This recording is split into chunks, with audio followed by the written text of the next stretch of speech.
we're at it again with another video. I don't know what part this is, but this is How to Move 10 Times Faster in Life by Chris and Alex Hormozi. So hopefully we enjoyed this video.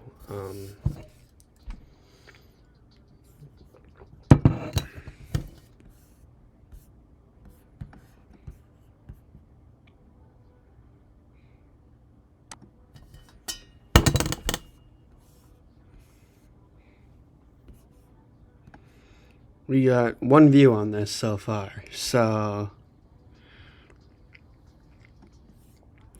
I saw just float, but I know she won't.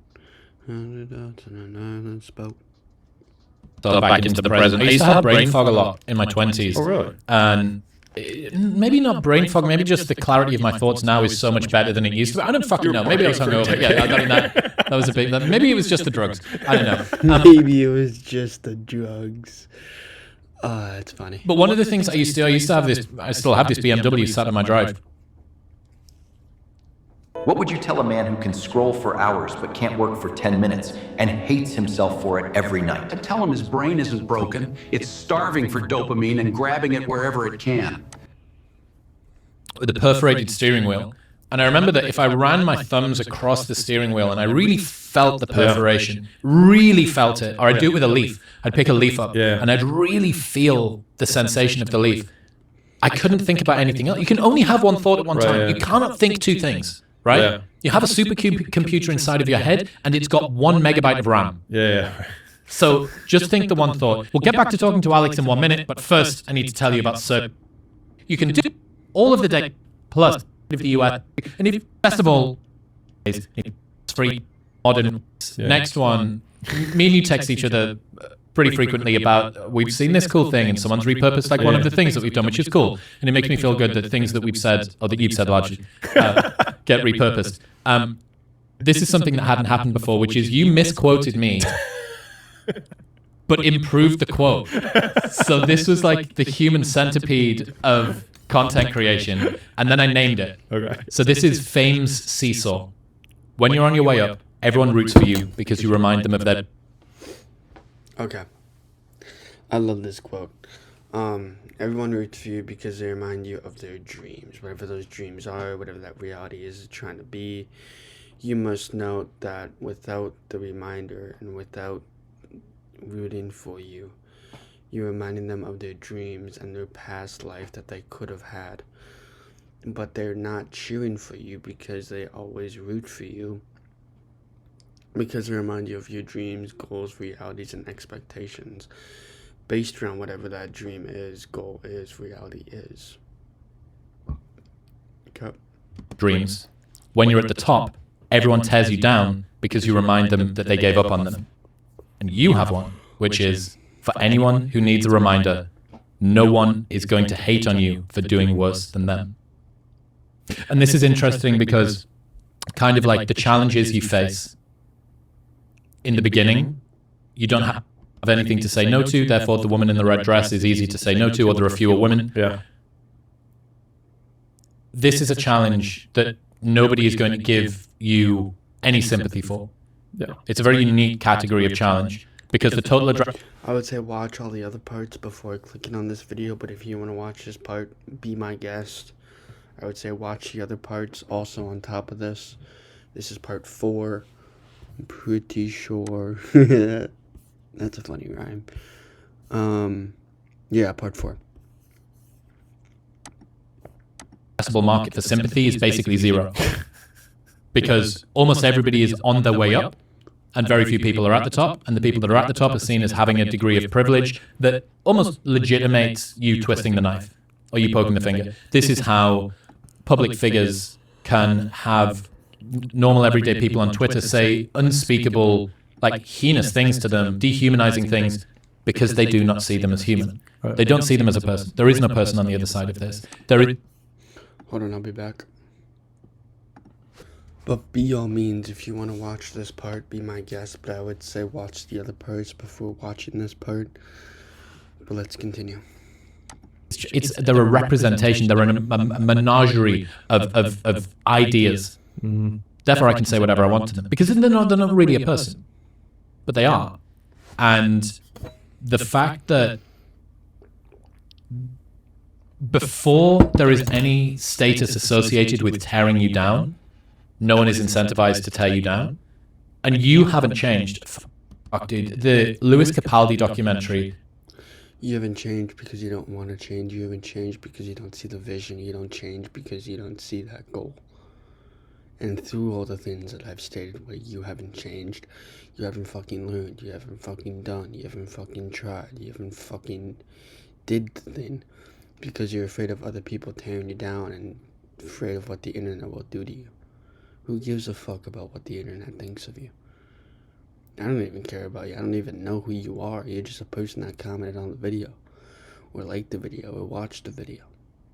I've watched this twice now.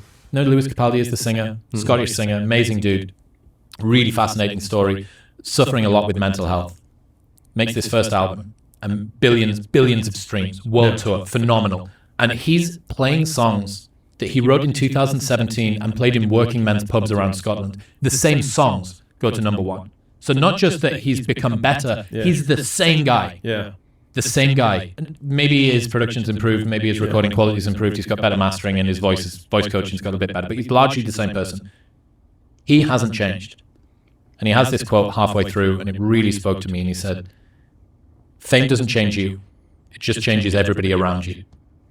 Fame doesn't change you, it changes everybody around you, because without the change, without the identification or whatever it is you're trying to have around fame, but it does not change you and it will not change you, because if it does, then what are you truly trying to achieve, learn, become? Okay? Just think about that for a second, because if fame doesn't change you, it changes everybody around you. Okay? Just think about that for a second. Yeah.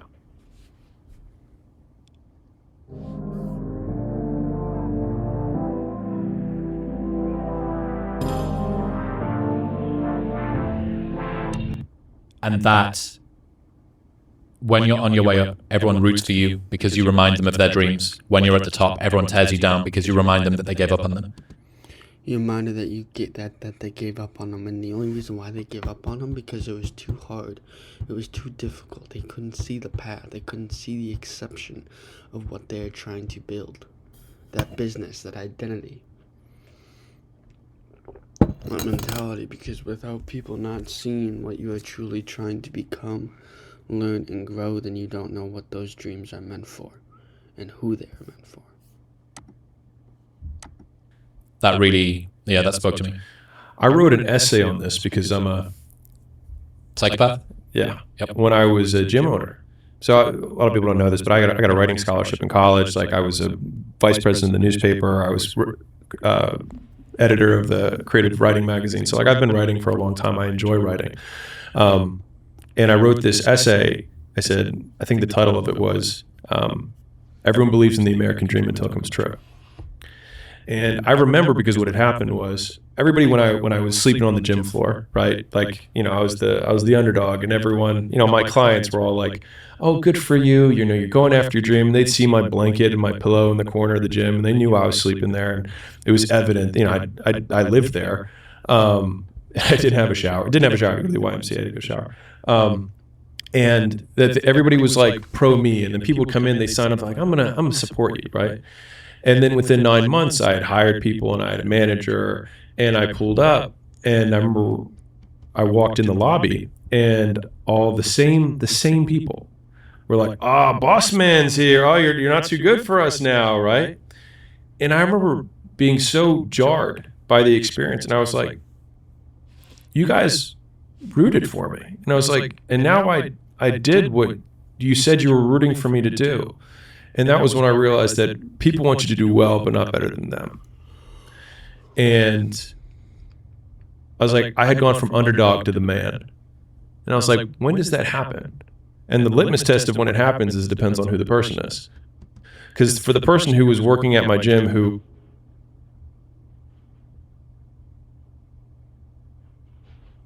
was a janitor or a cleaner, it happened really quick. Right? For the people who were more successful, it took longer. And then, the only people at the end who would still root for me were the business owners who were doing way better than me, right? Who were still members of my gym. And so that was a really interesting experience that happened when I was 23. And that was the first time where I went from underdog to the person that someone would want to attack. But I had a performance coach tell me this. He said, hatred isn't something you avoid. He said, it is a requisite for success. Because without hatred, there is no hate to be gifted. There is no hate to be understood. Which is why he stated it's a requisite for success. Because without hate, there is no fear. There is no pain, and there is no agony that you have to go through. So, people are tracking in months and years, but you are tracking in decades. So don't stop. Continue. Make your mark. Leave your mark. And actually do the things that you are trying to set out for. If not, you'll be forgotten within 3 generations. And that's all I have to tell you. He said, if you get no hate, you are not successful. Then you may never know what will truly happen at the end of the line. So that's all I have for you guys. I'll see you guys in the next one. And as always, stay unique and stay you. Peace.